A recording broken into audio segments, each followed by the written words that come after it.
une panique générale. Vous devez savoir que derrière le coronavirus, il y a maintenant une peur comme pas possible. Même les chrétiens ont peur. Mais la Bible nous dit ceci. Dans le psaume 91, verset 1 jusqu'au verset 8. Le psaume 91, verset 1 jusqu'au verset 8. Celui qui demeure sous l'abri du Très-Haut repose à l'ombre du Tout-Puissant. Je dis à l'Éternel, mon refuge et ma forteresse, mon Dieu en qui je me confie. Car c'est lui qui te délivre du filet de l'oiseleur, de la peste et de ses ravages. Il te couvrira de ses plumes et tu trouveras un refuge sous ses ailes. Sa fidélité est un bouclier et une cuirasse. Tu ne craindras ni les terreurs de la nuit, ni la flèche qui vole de jour, ni la peste qui marche dans les ténèbres, ni la contagion qui frappe en plein midi. Que 1000 tombent à ton côté et 10 000 à ta droite, tu ne seras point atteint. De tes yeux seulement, tu regarderas et tu verras la rétribution des méchants.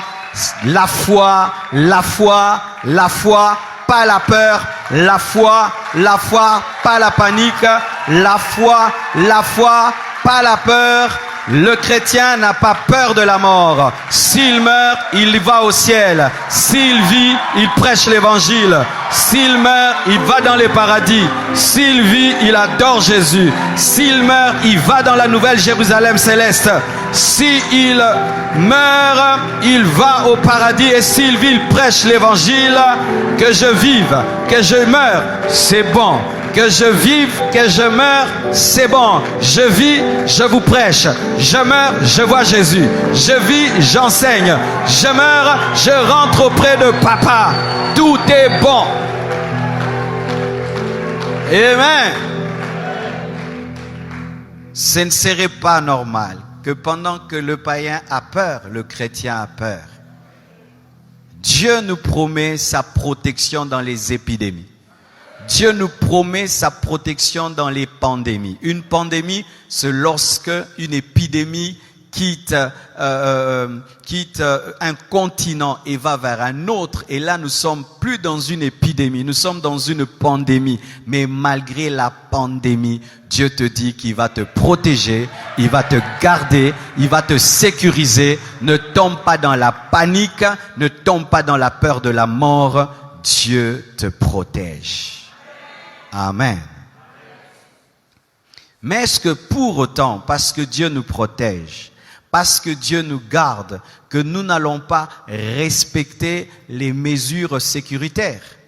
Est-ce que parce que Dieu nous garde, parce que Dieu nous protège, que nous allons continuer à nous saluer et mettre les mains sur nos bouches? Est-ce que parce que Dieu nous protège, que quelqu'un va tousser à côté de moi et je vais lui dire tousse encore? Est-ce que parce que Dieu nous protège, que quelqu'un sera enrhumé à côté de moi et plein de fièvre, que je veux lui dire ça ne fait rien? Non. L'équilibre. Je n'ai pas peur de la mort. Je n'ai pas peur de la maladie, mais je ne dois pas tenter Dieu. La Bible dit que vous boirez des breuvages mortels et vous ne mourrez point. Mais est-ce que pour autant tu vas prendre le poison? Si par mes gardes on t'empoisonne, Dieu te protège. Mais si tu sais que le plat est empoisonné, tu ne le prends pas. C'est pourquoi nous devons, malgré que nous sommes des chrétiens, respecter les mesures sécuritaires. On ne se salue plus avec les mains. Amen. On vous impose les mains de loin. Parce qu'un pasteur peut être vecteur de beaucoup de microbes. Je te touche, tu transpires et puis j'impose à 20 personnes. Je prendrai donc sur ta tête ta transpiration que je vais communiquer à 20 personnes. Alléluia. Ainsi, nous devons, malgré que nous sommes des chrétiens et que nous n'avons pas peur, nous ne devons pas tenter Dieu. Amen. Nous devons. Alors nous ne devons pas nous moquer de ces églises, nous entendons en Europe, elles ont fermé. Ah, le pasteur n'a pas la foi, le pasteur n'a pas la foi, le pasteur n'a pas la foi. En Europe, il y a des gens qui ont été contaminés à l'église, il y a des prédicateurs qui ont été contaminés, il y a des familles de pasteurs qui étaient contaminées. Ce n'est pas parce que tu es chrétien que tu es fou. Amen, hein? Ce n'est pas parce que tu es chrétien que tu sais qu'à l'école, il y a des enfants malades, toi aussi tu envoies tes enfants. Ce n'est pas parce que tu es chrétien que tu es médecin que tu ne vas pas porter le cache-nez. Ce n'est pas parce que tu es chrétien que tu ne vas pas laver les mains. Ce n'est pas parce que tu es chrétien que tu ne vas pas veiller sur ta santé. Sinon, il ne faut pas manger. Dieu va te nourrir. Il ne faut pas te laver. Dieu va te laver. Amen, hein? Alors, mes frères, ne tombons pas dans la folie, ayons la foi. Amen, hein? Même Jésus, quand on voulait le tuer avant le temps, il fuyait. Jésus fuyait la mort quand ce n'était pas le temps de mourir. Il n'a pas dit « je suis le crucifié, tuez-moi ». Non, quand il était bébé, il a fui la mort. On l'a amené en Égypte. Chaque fois qu'on voulait le tuer avant le temps de Dieu, Jésus évitait, il fuyait. Mais quand le temps est venu, il a accepté la mort. Et la Bible dit ceci: soyez simples comme des colombes, prudents comme le serpent.